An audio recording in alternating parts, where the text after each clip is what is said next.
کہتے میں دریا کے کنارے جا رہا تھا تو ایک مرد ایک عورت کی گود میں لیٹا ہوا تھا، پاس ایک بوتل بھی پڑی تھی. تو میں دل ہی دل میں کہنے لگا یا اللہ تیرا شکر ہے، نہ میں اس طرح عورتوں کی گود میں لیٹتا ہوں، نہ میں شراب پیتا ہوں.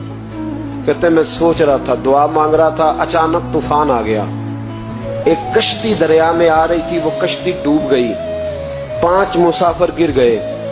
وہ آدمی چھلانگ لگا کے اس عورت کی گود سے نکلا اور دریا میں چھلانگ لگائی. 2 دفعہ اس نے غوطہ لگایا، 4 بندے بچا لایا. میں کھڑا دیکھ رہا تھا. مجھے کہنے لگا حضور آپ تو دعا مانگ رہے تھے نا کہ آپ مجھ سے اچھے ہیں، تو مہربانی کر ذرا 5ویں کو آپ بچا لائیں. مہربانی کریں نا، 5ویں کو ذرا بچائیں نا، شفقت فرمائے. تو خواجہ حسن بصری رحمۃ اللہ علیہ فرماتے میں نے اس کو کہا کہ بھائی مجھے تو تیرنا نہیں آتا، بچائے گا تو ہی، مہربانی کر بچا لا.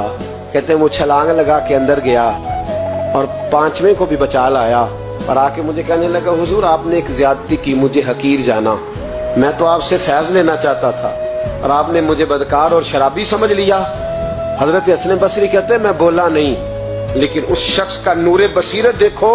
کہنے لگا حضور جس کی گود میں لیٹا ہوں پوچھ تو لینا تھا میری کیا لگتی ہے، اور بوتل میں پوچھ تو لینا تھا ہے کیا. فرمایا بتا دے. کہنے لگا جس کی گود میں لیٹا ہوں یہ غیر نہیں، یہ میری ماں ہے، اور بوتل میں میں سرکہ لایا ہوں.